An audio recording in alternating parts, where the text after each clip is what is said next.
This is a demo to show how the KASSKIT sun visor works, how the chip works and how it connects to the fan, and it's at its current limitation.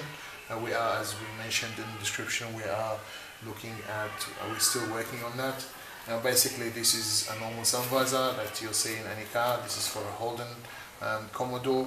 Basically the chip will be fitting right in there, engraved, so it'll be flash with the actual sun visor, and so it doesn't pop out.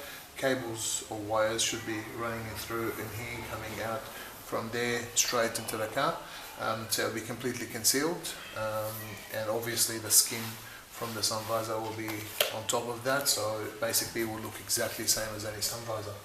Now the difference is at this stage there's a chip over here. This is a chip that we use at the moment. That chip obviously is not inserted 100% because we still take it off and put it back, but basically that's what it's going to look like. And the cable at the moment is running through from the outside all the way there. It's connected to the current for it. We're going to do a quick demo. We will stand that this way, stand the sun visor this way, same position to the fan as you'll be sitting in the car. Obviously there is going to be two chips, one on this side, one on that side, so that it will take whichever way. Even if you move the sun visor to the front, it will still take good current, and the signal will be sent through. Now basically this is the fan that we're going to be using.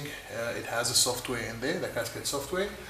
It's not an app yet, so eventually it will become an app, and then after that moving from an app to become an actual software in the fan, hopefully. We're using a ruler over here to measure the distance, how close the fan gets to the sun visor before it actually locks. So we'll do a quick demo for that. Obviously we have to turn that thing off, turn that thing on first. Just need a couple of seconds apparently to stabilize. Now basically the ideal location, the ideal distance from the sun visor for the fan to lock is the actual 70 to 80 centimeters, which is pretty much covers the driver's side only on the vehicle. More than that will affect passengers. Less than that it will not do the job 100%. At the moment every experiment we're doing at the moment is between 30 and 40 centimeters. Obviously we're working on that to extend it up to between 70 and 80. So basically we're going to try the fan now from a distance. Let me turn that on.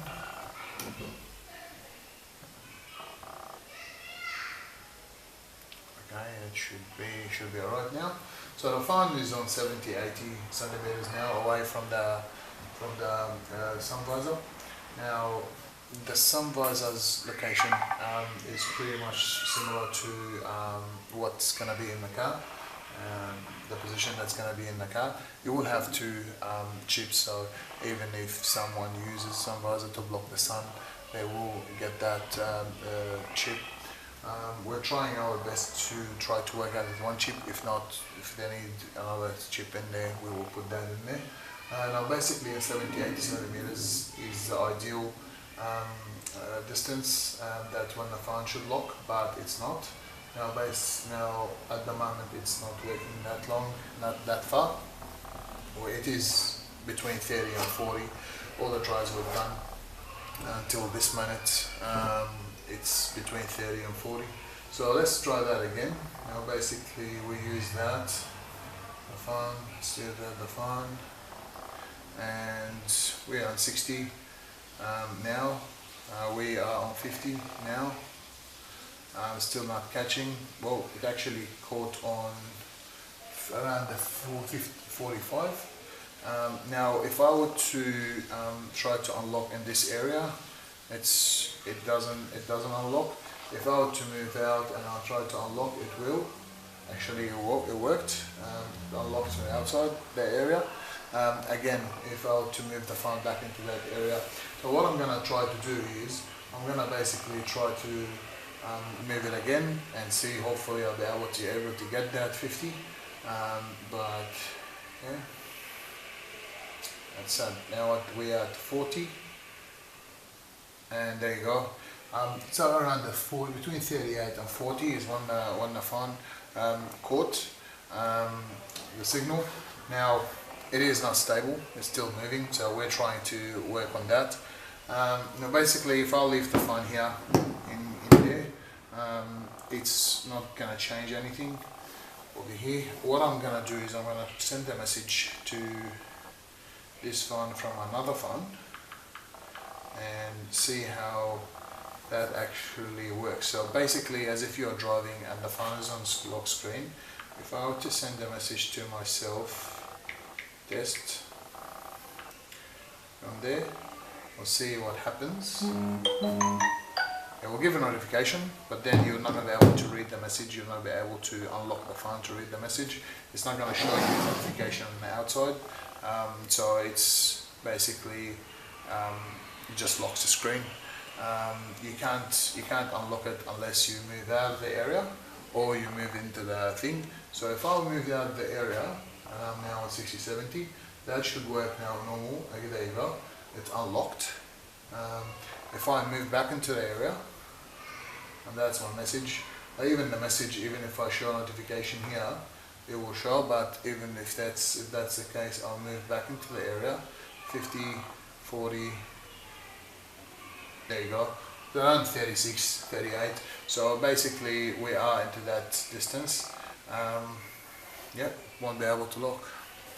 That's what KASSKIT is like. Please feel free to ask any question. I'm happy to supply other videos if needed, but basically this is what the features are. Now we are at the moment catching it between 36 to 40. Now we've got the 50, but that's not a usual thing.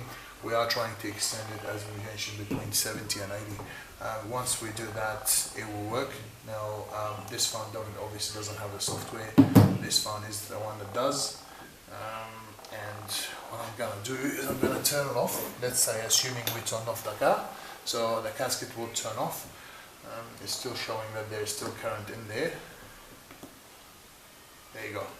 Now the phone's off. The KASSKIT is off and the phone is accessible. Please feel free to ask any questions. Chat is on Facebook, and look us up on Facebook and support us.